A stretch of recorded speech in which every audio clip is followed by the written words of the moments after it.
Hi అండి, అందరికీ జై శ్రీరామ్. నా పేరు వీరేశం. నేను ఒక చిన్న మాట చెప్పాలనుకుంటున్నాను.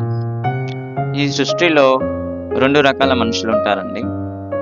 2 రకాల మనుషులలో మొదటి రకం మనుషులు రేపటి గురించి ఆలోచించరు. ఈరోజు బాగుంటే చాలు అని ఆలోచిస్తారు. ఫస్ట్ మనం మొదటి రకం మనుషుల గురించి మాట్లాడుకుందాం. మొదటి రకం మనుషుల ఆలోచనలు ఎలా ఉంటాయంటే, వారు టైంకి భోజనం చేయరు. బయట ఏం దొరికినా తింటూనే ఉంటారు. వారి నోటి రుచి మాత్రమే చూసుకుంటారు. శరీరంలో మిగతా అవయవాల గురించి వారికి అవసరం లేదు. అలా వారు ఎప్పుడు పడితే అప్పుడు ఏ టైంలో అయినా ఆ టైంలో ఆయిల్ ఎక్కువగా ఉన్న ఫుడ్, సాల్ట్ అతిగా తీసుకుంటారు. బయట దొరికే ఈ ఫాస్ట్ ఫుడ్స్, పిజ్జా, బర్గర్ ఇలాంటివన్నీ తింటూ ఉంటారు. అలా తినడం వల్ల వాళ్ళ ఆరోగ్యం ఏమవుతుందో వారికే అర్థం కాదు.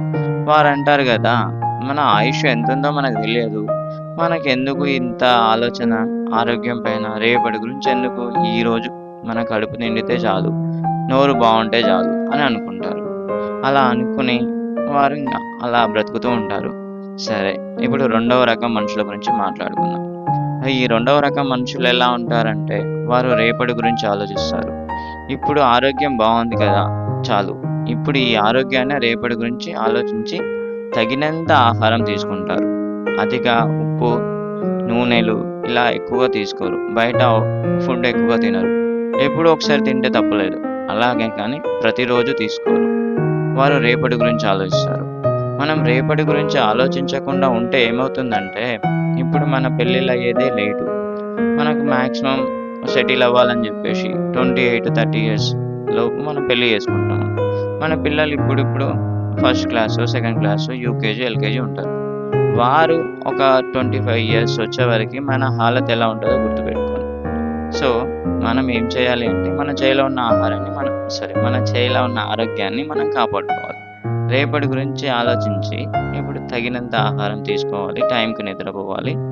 ఉదయం సాయంత్రం కుదిరితే ఎక్సర్సైజ్ అంటే ఎక్సర్సైజ్ కాదు, జస్ట్ ఒక 10 to 15 minutes, 30 minutes వాకింగ్ చేయాలి.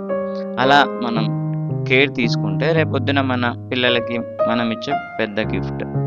లేదంటే ఇప్పుడు మొదటి రకం మనుషులే అలా తింటూ ఉన్నారనుకోండి, ఏమవుతుంది? ఏమవ్వదు. రేపొద్దునకి వాళ్ళకి అర్థమవుతుంది. సడన్గా వాడు ఇప్పుడు వాళ్ళ బాబు ఒక 10th క్లాసో ఇంటరో ఉంటారు కదా, ఆ టైంలో వీడికి బీపీ, షుగర్లు బాగా పెరిగిపోయి మంచాన పడతాడు. పడితే వాడిని ఎవరు చూసుకోవాలి? ఇంటర్, డిగ్రీ చదివే పిల్లల్ని ఎవరు చూసుకోవాలి? చూసుకోవడానికి ఫైనాన్షియల్గా స్ట్రాంగ్ ఉండేది ఇంటి పెద్ద మనిషి, అంటే భార్య, భర్త, వాళ్ళిద్దరు సంపాదన. వాళ్ళే అనారోగ్యానికి గురై అనుకోండి, ఇప్పుడు ఫైనాన్షియల్గా ప్రాబ్లం అవుతుంది. సో ఇవన్నీ ముందే జరగకుండా ఉండాలంటే మనం ఇప్పటి నుంచే మన ఆరోగ్యాన్ని కాపాడుకోవాలి, అంతే. అలా అనారోగ్యం పాలైతే పిల్లల చదువులు ఖరాబ్ అవుతాయి. ఇప్పుడు వాడికి ఏమి బయట సొసైటీ గురించి అంత తెలియదు. వాడు inter first year are degree ఉంటారు కదా, వాడి చదువులపైన వాళ్ళు బిజీగా ఉంటారు. ఇప్పుడు నేను హాస్పిటల్కి తీసుకెళ్ళాలి, అన్నీ చూసుకోవాలి. ఇంతటిది కాకుండా ఉండాలి అంటే కొద్దిగా మనం ఆరోగ్యం బాగున్నప్పుడే మంచి ఆహారం తీసుకొని మంచిగా ఫ్రూట్స్ అవి తింటూ హ్యాపీగా ఉండాలి. రేపటి గురించి ఆలోచించుకోవాలి, అంతే. థ్యాంక్ యూ అండి, ఇదే చెప్పాలి అనుకున్నాను.